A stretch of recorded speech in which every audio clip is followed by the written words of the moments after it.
reka ndagushimire ndaguhana ikaze muri kino kiganiro cacu aho tugaruka kubivugwa cyane ku mbuga ngurukanabumenyi. Uyu munsi turavuga ku ndirimbo shasha ya Sat-B yitwa KIRISESE, hamwe n'amajambo agenda avugwa hirya no hino yuko yoba yaraguze views. Ariko wowe ibi bisigura gute? Canke byo bari bifise ishingiro cyane? Reka tubirabira muri kino kiganiro, ariko maze yo kwakuze subscribe, like, share na comment, ahama tubane ku mwanya ku mwanya.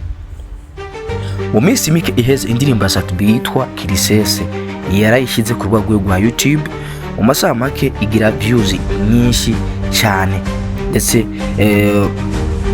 ibi yatangaje benshi ku ntekera duga mu gihugu ama views. Ibi byatumye abantu bamwe batangura kuvuga ko hoba hari views zaguzwe. Ariko dushobora kumenya gute yuko views zaguzwe canke zitaguzwe? Canke dushobora kumenya gute yuko biko biravugwa ari ukuri canke atari ukuri? Reka tubandanye guys. Views zaguzwe ni iki?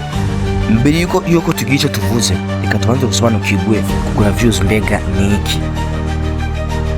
Ni uburyo bwo gukoresha amafaranga kugira ngo video iboneke cyane, ariko siko byose biba bibi. Ari promotion views kandi hari na fake views, izo zose ntizikora kimwe.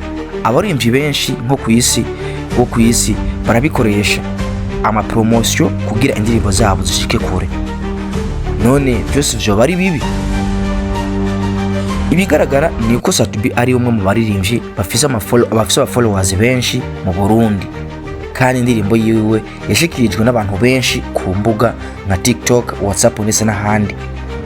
Aba influencer barayitangaje ku bantu benshi bishoboka.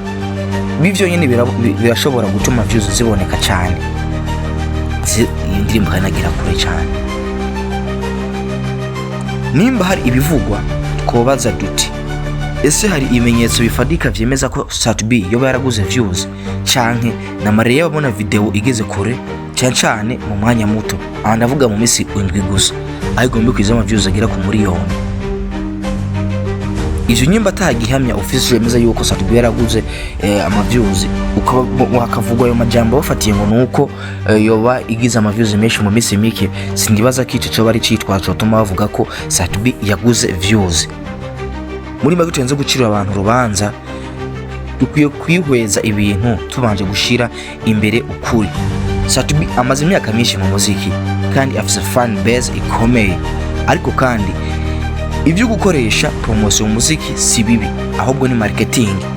Ico two kwitega nuko indirimbo KIRISESE ishobora kuvyitoramo neza ndetse no hanze y'igihugu, dufatiye kuri ko biravugwa. Ariko nawe nyimba iyi ndirimbo ikomeje gukora amateka, reka ndagushimire noge kandi ndakubwira yuko wakoze kukurikirana kino kiganiro, ndetse ndakubwira nyimba ushaka kuzabona ibindi biganiro bica kuri no YouTube channel ya Hamza Tasnim. Ndagusaba ukore subscribe, ukore like, share na comment, hama utubwire uko nawe ivyumviro vyawe bivuga aho muri commentaire. Ndabwira yuko je ndakunda cyane Beje de la Capitale, butuce mu gace ja Bresi.